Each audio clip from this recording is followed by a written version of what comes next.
Good Yesterday, afternoon. yesterday we talked about methods, then how to handle input and output in Java, how to accept input from the user using scanner class and input stream reader and buffer reader class. And then we also talked about constructors. So the job of constructor is to initialize variables of a class while creating the object itself. And we have seen that there are two types of constructors, default constructor and parameterized constructor. Java creates default constructor for the class when constructor is not defined explicitly for the class. When programmer has not provided any constructor, so Java can provide by default constructor which will initialize variables to their default values. For example, if the variable is say integer or any numeric type like integer, float, character, integer, float, double, short, etc., it is initialized to 0 or 0, 0.0. And null is for reference type like object type or string type, and false is for boolean data type.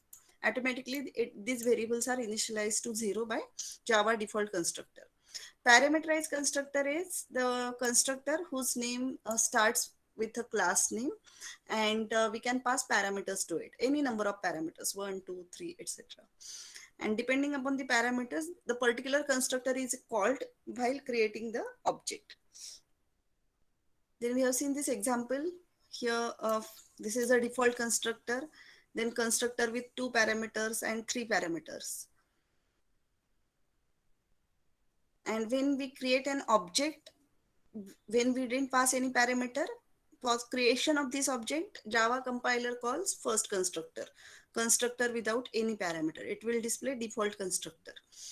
Then for creating this object, as we have passed 2 parameters, so for this particular object, this constructor will be called constructor with 2 parameters. And when we create object and we pass 3 parameters, then automatically it will call this third constructor which has 3 parameters. We have also seen the example of a box. So box has 3 variables, width, height and depth. So we can have a constructor with 3 variables which will initialize these variables with new variables. Here instead of assigning the values in main, we can assign the values while creating that particular object.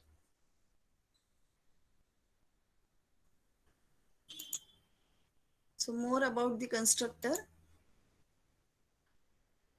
So for example,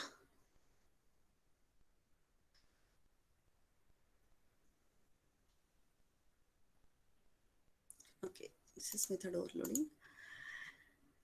So about encapsulation, how encapsulation is implemented in Java. We talked about encapsulation, abstraction, and polymorphism in general in unit number 1. What is encapsulation? What is the meaning of encapsulation?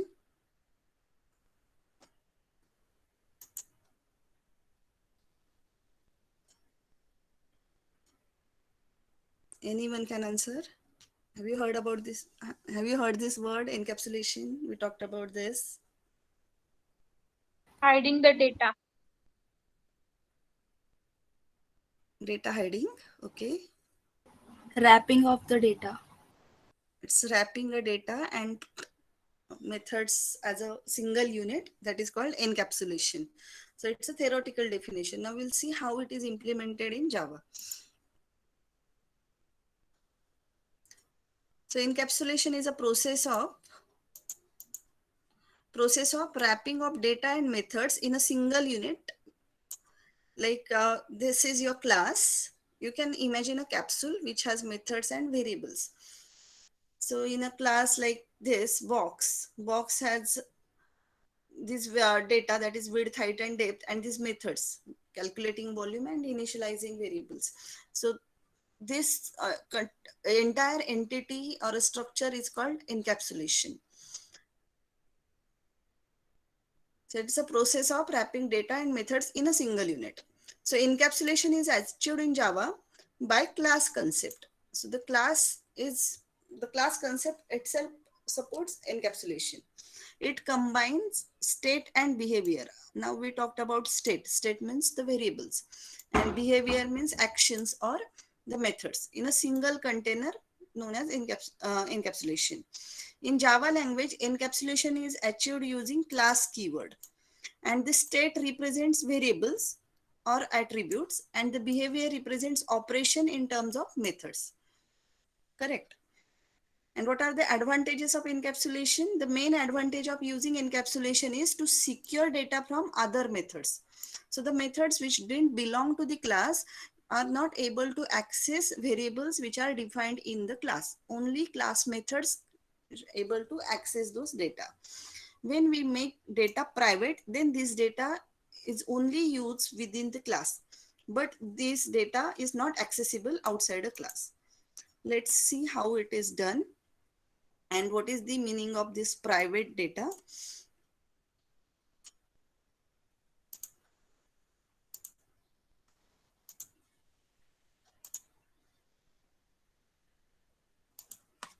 We'll create a class box.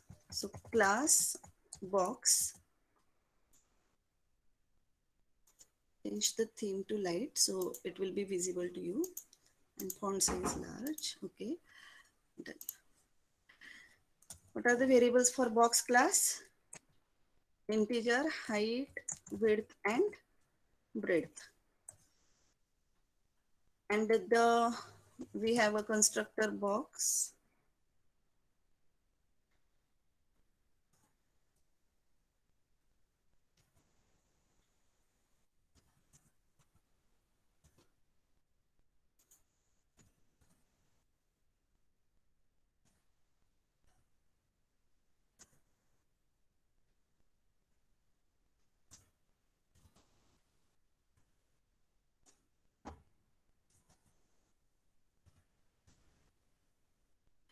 These are three variables which are defined in a class. This is a constructor. What is the job of constructor? To assign variables.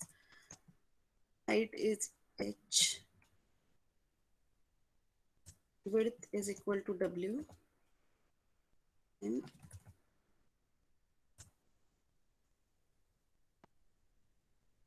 depth. Instead of breadth, I have to use the depth.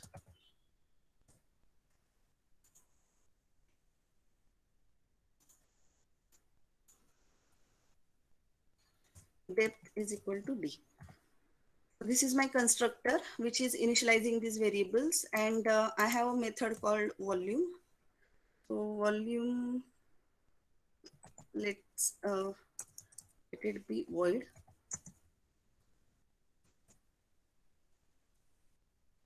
No need to pass parameters.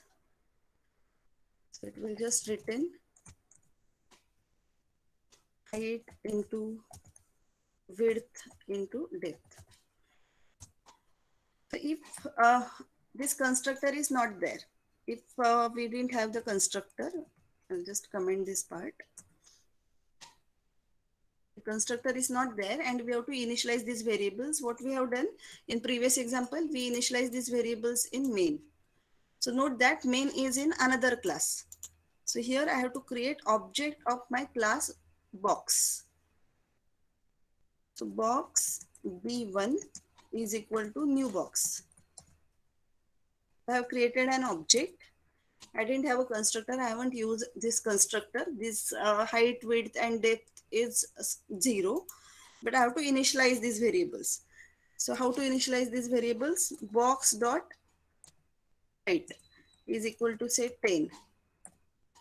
Then box, not box, b1. I have to use object here.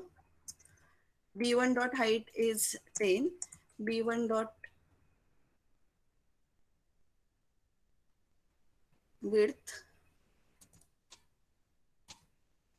is say 20, and b1 dot depth is equal to 5. So we have used these class variables in main, which is in another class, and then we are calling the method volume. Before that, let me print something. System dot out dot println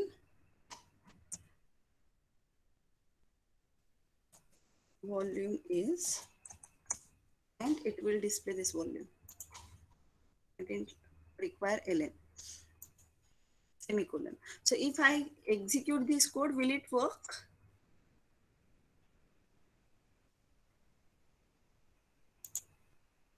Just okay, it has taken online out.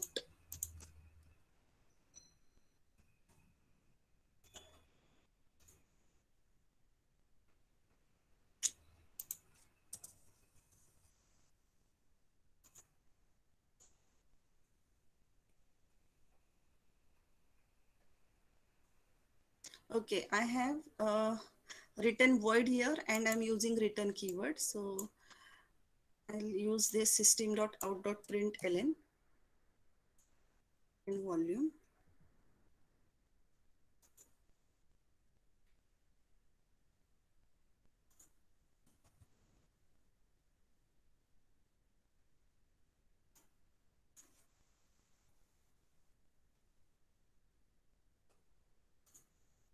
Volume is equal to height into width into depth, and it will display this volume. Or I can return this volume. Instead of void, I have to write here integer and this system.out.println in main. So when I call b1.volume, it will display volume for that particular box. Here you have to concentrate on these variables. These variables are defined in main, because here I haven't used any access specifier, and by default access specifier is default. If I use private for each variable, now I am making these variables private.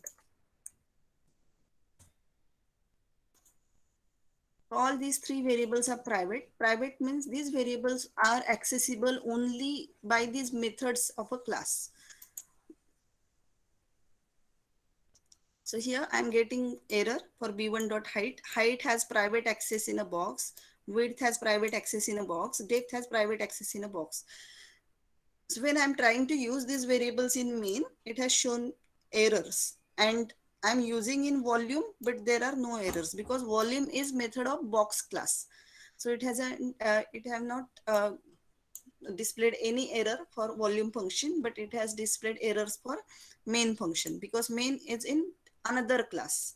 This method is from other class trying to access variables of our class. So if you want to secure variables only for the method of your own class, make that variable private. Otherwise, it is accessible to the method which is in the same package. Now I have to make these variables private, and still I want to initialize those variables from outside. Then I can either use a method which will accept these variables from a user and assign it, or a better way is to use a constructor. So here we are using a constructor, and in a constructor I can pass these values.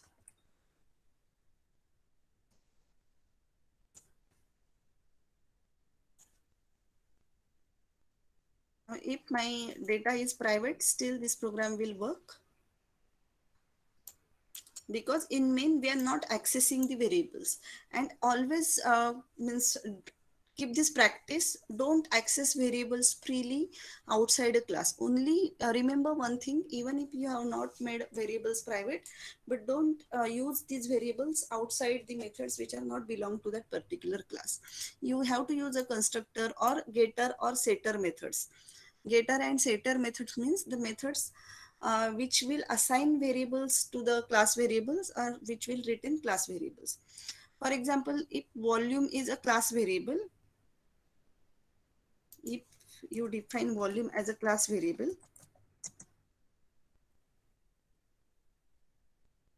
then no need to define volume here, because volume is a class variable. You can directly use it.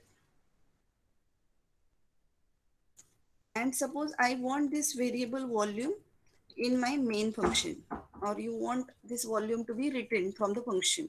So you should have either you written from this volume method, or you should have uh, get volume method. You can write get volume, which will return integer,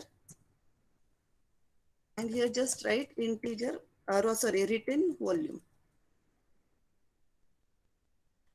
In main, after calculating the volume, you can display system.out.println volume is b1.getVolume. The getVol method will return the volume and display the result. It's displaying twice because I have to comment this part.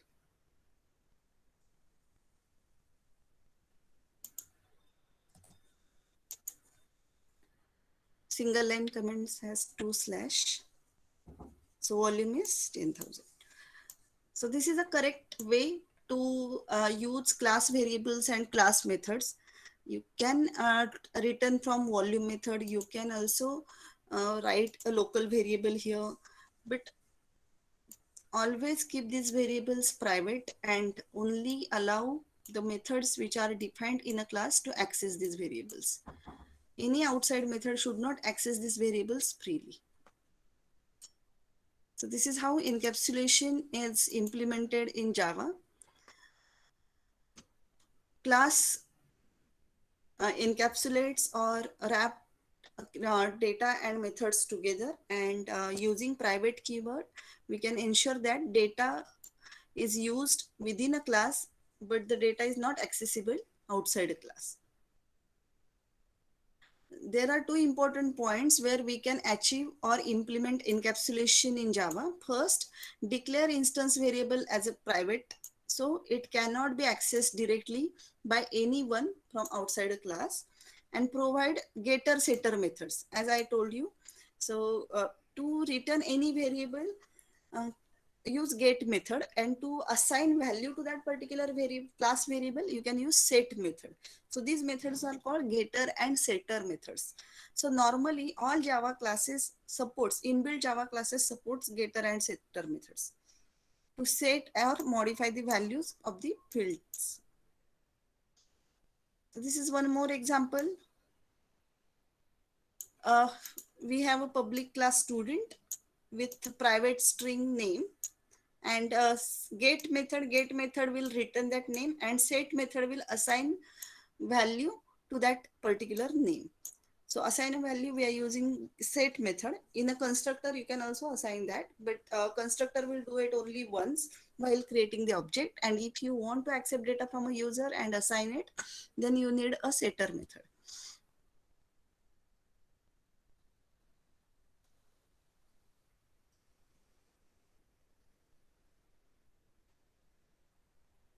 So if you directly try to assign the value of to the object name, suppose here we have a class student, and name is private variable. We have get method and set method. This is our class. And in main, we have created object of this class student. Student obj is equal to new student.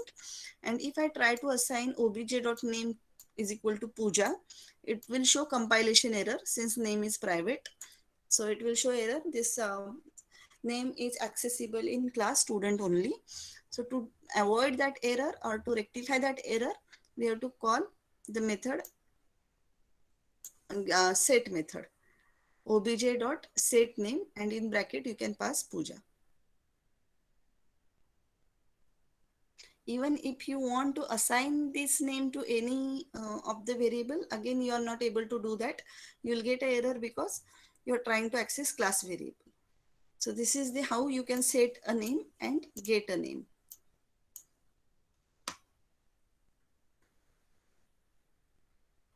Next is how to implement polymorphism and abstraction in Java. Next unit, unit number 3 is based on polymorphism. So detail we will cover in unit number 3.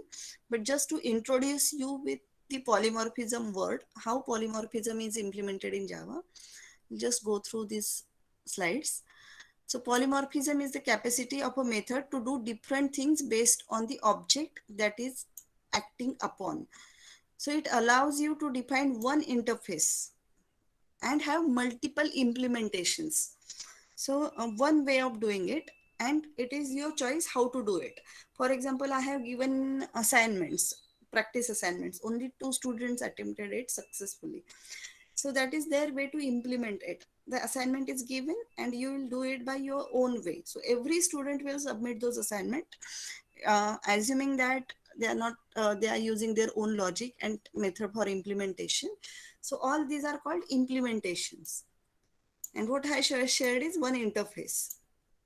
So the behavior depends upon type of data used in that operation. So everyone can perform or implement assignment by their own logic. It plays an important role in allowing object having different internal structures to share same external interface. So polymorphism is extensively used in implementing inheritance. So in fourth unit is based on inheritance. In Java, different types of polymorphisms are used. It is called method overloading and method overriding. Method overloading is called abstract polymorphism and method overriding is called pure polymorphism.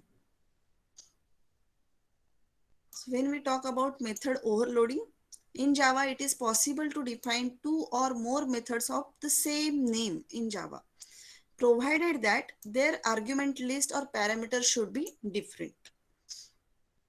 So in case of constructor, we have seen that we can have parameterized constructor, many constructors with different parameter list.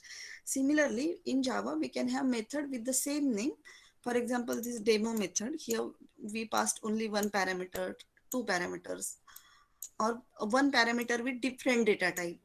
So we can have method name same, but number of parameters or type of parameters should be different. So these methods are called overloaded methods, method overloading. So these are the rules for method overloading. Overloading can take place in the same class or its subclass. Subclass means child class. Constructor in Java can be overloaded. We have seen how constructors are overloaded. Overloaded methods say have a different argument list. Parameters may differ in their type or number or in both. Then they may have the same or different return types. The return types doesn't matter. What matters is number of parameters and types of parameters. Overloading is also called as compile time polymorphism or abstract polymorphism. So method overriding is the different term. It is mainly used in inheritance. It implements one interface, multiple method aspects of polymorphism. In a class hierarchy, suppose I have a parent class and child class. Parent class, suppose parent class is vehicle and child class is car. So I can say that vehicle, I want to start a vehicle. So start method. And a start method is defined in car class. And start method is defined in say motorbike, bike class. So start method, start or kick start or button start, it is implemented in their own way. So that is overriding. So when a method is in a subclass have the same name and same signature, means in case of overriding, function name and type of parameters, number of parameters is exactly same as that of the method of superclass. Then the method in subclass is said override the method in the superclass. Overriding method is called within the subclass. It will always refer to the version of that method defined in the subclass. Don't worry about these keywords or you may find it difficult to understand at this moment. But when we will we'll see what is inheritance in unit number 4, you'll understand overriding in depth. But for time being, just understand that in Java, polymorphism is implemented in 2 ways, abstract polymorphism and pure polymorphism. Or you can say that compile time polymorphism or runtime polymorphism. Compile time polymorphism is implemented with the help of method overloading or constructor overloading, where in single class we can have a method with same name, but type of parameter and number of parameters are different. And in case of overriding, methods are in different classes, but these classes are in same hierarchy, inheritance. So parent class has some method with return type and number of parameters and type of parameters. The same method is implemented in the child class, but it is more specific to that particular child class. So you can say that child class has overridden the method of superclass or parent class, and parent class method is hidden.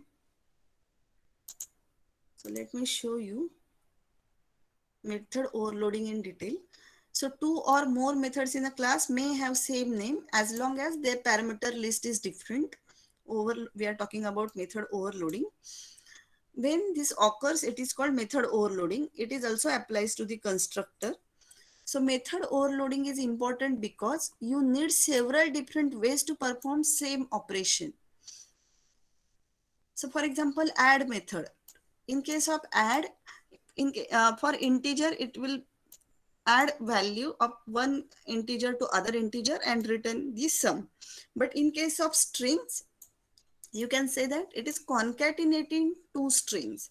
So I have same method add, but here add is performing addition of two numbers, and here addition is performing concatenation of two strings, and method name is exactly same.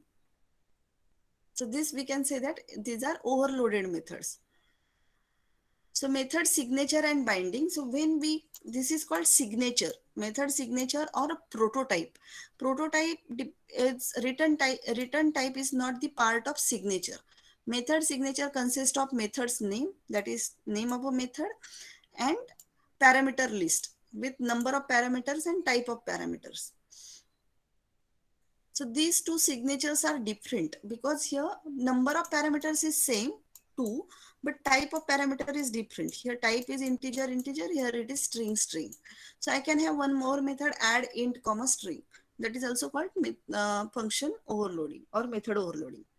And how compiler will decide which method to call? Depending upon the parameters that we pass to call this method. And this method call and method body, that binding between method call and method body is decided at compilation time. So process of matching a method call with the correct method is called binding. The compiler uses method signature to determine which version of overloaded method to bind in call. For example, if you create a constructor without any parameter, it will call default constructor. If you create an object with parameters, it will call a constructor with parameter. That we have seen, right? So this is called constructor overloading. So first call would have use no argument constructor, and second call will use a constructor with two parameters. This is one more example of constructor overloading as well as method overloading. Bank account. If I am creating a class bank account, so bank account has one variable balance which is of type double, and it has a constructor, default constructor, which will initialize this balance to 0. Then balance double, whatever the user enters, create account with the starting balance. So balance will be assigned to this. And if user enters a string, then that string is converted to integer and that balance will be stored in this balance variable. Deposit method, user can enter in figures, that is double value or string value. For example, if I want to deposit 500 rupees, so I can pass value 500 as a figure 500, or I can pass value as a string 500 and let the compiler convert that 500 to 500 figure and assign it to balance. So deposit will add this particular amount into the balance and update the balance. Withdraw will remove or subtract this particular amount from the balance. Set balance, as we have seen, we can set the value for the balance and get balance to get balance from the user. These are getter and setter methods. So you can see that there are three versions of constructor. So this is constructor overloading. These are two versions of deposit method. So this is overloaded deposit method. This is overloaded withdraw method. This is overloaded set balance method and get balance method. So you can write a class. This is what your design phase. You can design a class like this. While implementation, you are implementing it public class account balance.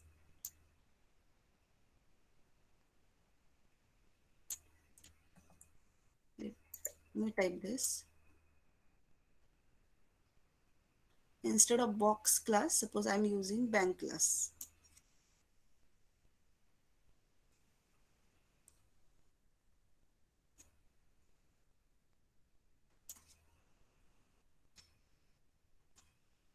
So public class bank account, private double balance. We have made this variable private, and this is a constructor which is a default constructor which is initializing balance to 0.0. Uh, if we pass double start balance, so it will just assign this whatever the start balance to the balance, and if we pass a string, it will convert double dot parse double string to the double value and assign it to the balance. So these are the three constructors in our balance class.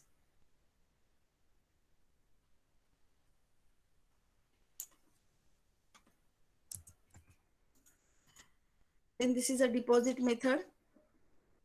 Add amount into the balance. Here plus equal to is used, means balance plus amount equal to balance, or you can use just simple assignment operator.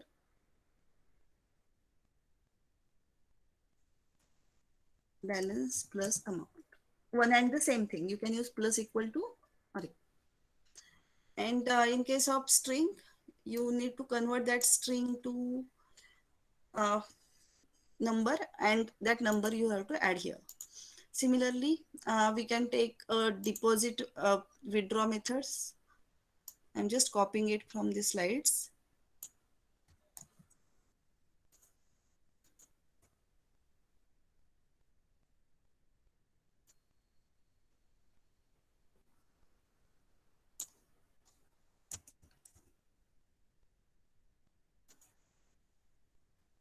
So these are two deposit methods, and these are two withdraw methods, withdraw with double amount and withdraw with string. Then set balance, two versions of set balance, get balance, and this is the bracket for get balance. And we need a bracket for class. And in main, so when class is ready, then you need an application which is going to use this class. So this is the bracket. Yes, I'm trying to match these brackets. Yes.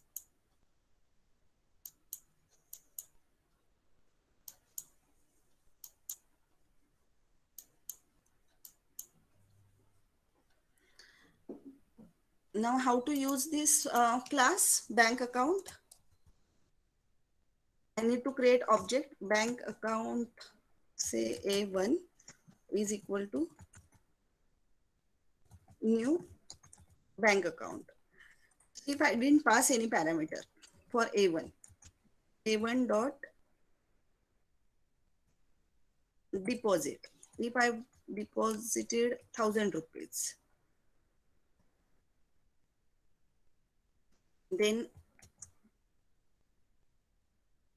I want to check what is the balance. So system dot out dot println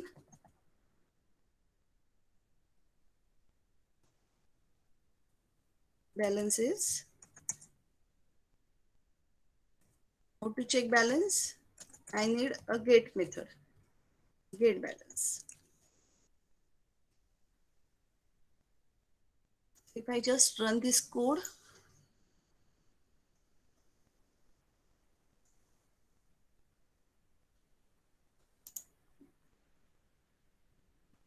I should have only one public class in one Java file. So balance is 1,000. So initially, when account is created without any parameter, so it will initialize balance to 0.0. And when I call deposit function with amount, I pass some amount, that amount is added into the balance, and the balance was updated to 1,000. And when I call get balance method, it has written the balance which was 1,000 rupees.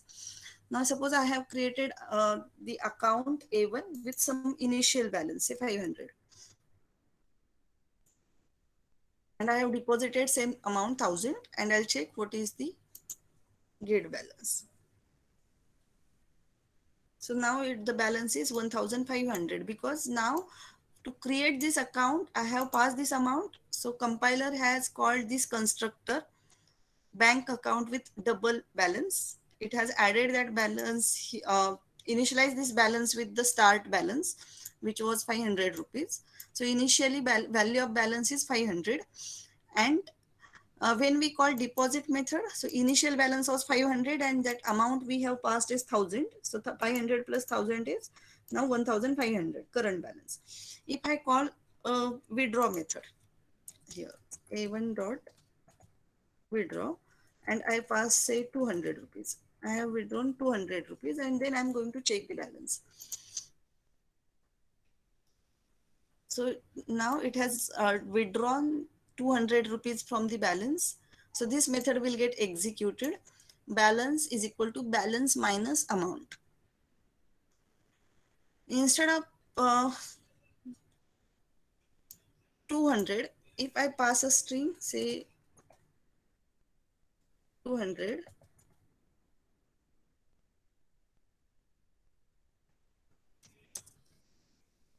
or like this, 200.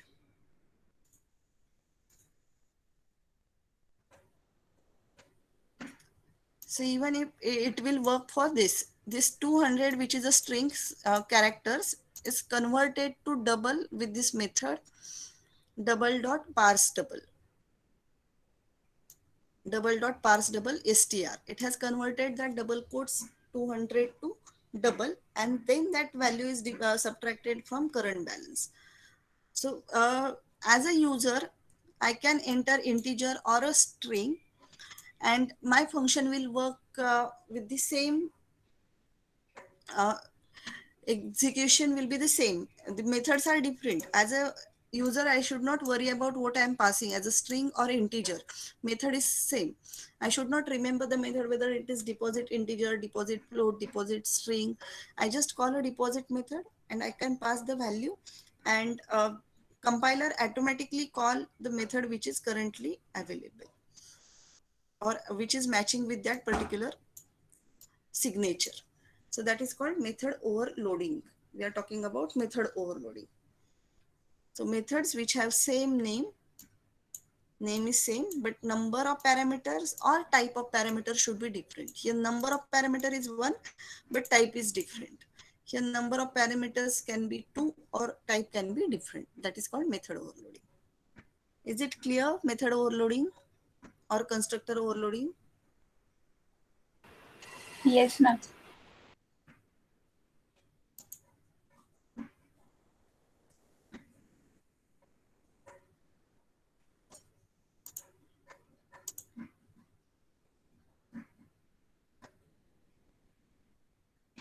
I'll take this example in inheritance session, because overriding will not you'll not understand here. So overriding means you have something declared in a class, and that will be hidden by the new definition or new what we can say new scope. So here class A, we have class A and class B. Class A is a superclass of class B. Class B extends A. Class A has two variables, integer I and j. This is a constructor which is initializing value of I and j with A and B, and show method is displaying value of I and j. This is normal class A. If you in class B, it has one variable k, and in a constructor we are passing three variables a, b, c, and we can initialize these variables using a super keyword. Again, you will not understand what is a super here, but b can access I and j because b is a child of I. So here you can write I is equal to a, b is equal to j is equal to b, and k is equal to c. And in show function you can show I, j, k. If you override it, show method. Now this is a show method of class B and this is a show method of class A. Class A show method is displaying ij, and class B show method is displaying only k. Note that uh, method name, number of parameters, and type of parameters. Here number and type is null, but signature is exactly same. So when with object of B, that is sub object, I'll call show method. This will call show method in class B because this is object of class B. So when object of class B is calling show method, it will just display k. So child class has the same method as that of a base class. In such cases, child class overrides the parent class method without even touching the source code of base class. So we are not changing values in base class, but writing a same method with our functionalities. So this feature is called method overriding. Let's take one real life example. Forget about that example of I and J that I'll explain in the next unit. We'll take a real life example. Suppose you go to an ice cream parlor, say ABC ice cream parlor or Amul ice cream parlor, whatever your favorite brand, near your home one day, and you buy some vanilla flavored ice cream. Okay. And after a week, while traveling to the town nearby, you spot another ice cream parlor. For example, the same chain of ABC, say Naturals ice cream or something. And you went to that shop and found new variant of the vanilla flavor ice cream, which has a twist of chocolate flavor to it. So vanilla with chocolate. And you really like that new flavor. But when you come back to your home and you went to your own shop, which was near your home ice cream parlor, and you asked for that flavor, but unfortunately you will not get it because that was the specialty of that particular parlor. So even if the ice cream is same or the brand is same or the chain is same, each each parlor can have their own specialty. So original one is overridden by the new one. In case of Java, how you can write in the terms of program, class ABC ice cream, it has a ice cream with default vanilla flavor, a brand. And suppose there are two franchises of ice cream parlor, X and Y of AB. So X ice cream parlor extends ABC ice cream parlor and keep the same flavor, default vanilla flavor. But the Y ice cream parlor, which extends ABC, which is from the same chain, has the same franchise, but added chocolate into it. So vanilla with chocolate. So if you call ice cream method with the object of X ice cream, it will you will get a default ice cream flavor. But if you create a object of Y ice cream flavor and call the ice cream method, you will get vanilla with chocolate. That means it has hidden the functionality of their parent. Next feature is abstraction. So abstraction is implemented. It is hiding process, hiding the details and showing only the essential information.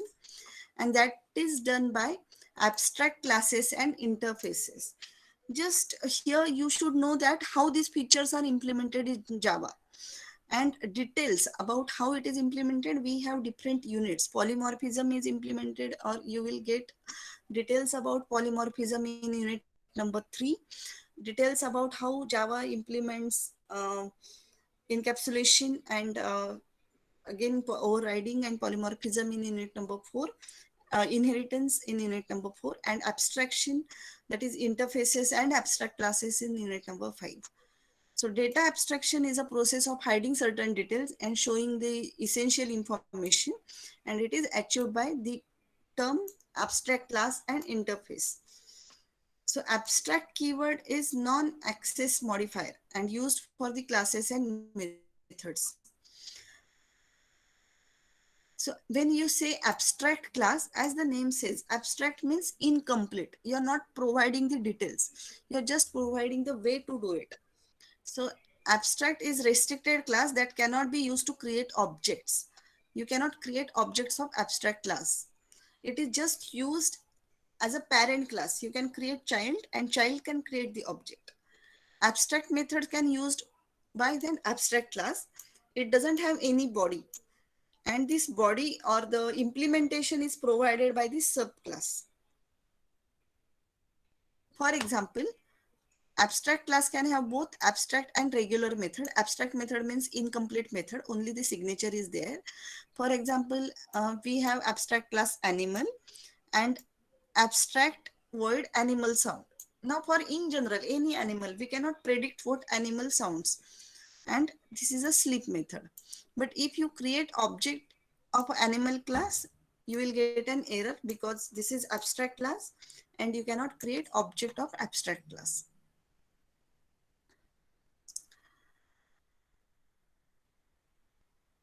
You can create a class say P which extends animal, and you need to provide this abstract method. This animal sound which was blank here, opening and closing bracket followed by semicolon, that means this method is abstract. You haven't provided the body of this method. So when you create a class which extends this animal class, which is abstract class, it is compulsory to provide body for this abstract method. So abstract sound peak says VB. And in main, you can create object of peak class and you can call this method. This is abstract method and this is concrete method or regular method. In case of ATM, if the function is balance inquiry or fund transfer, these are provided by the particular account and hidden from the user. So in real life example, abstraction is ATM machine. All the are performing operations on ATM machine are like withdraw, money transfer, retrieve, mini statement. We can't know the internal details of ATM. These are hidden from the user. Data abstraction can be used to provide security for the data from unauthorized methods. Okay. In next class, I'll take a small test on unit number 2.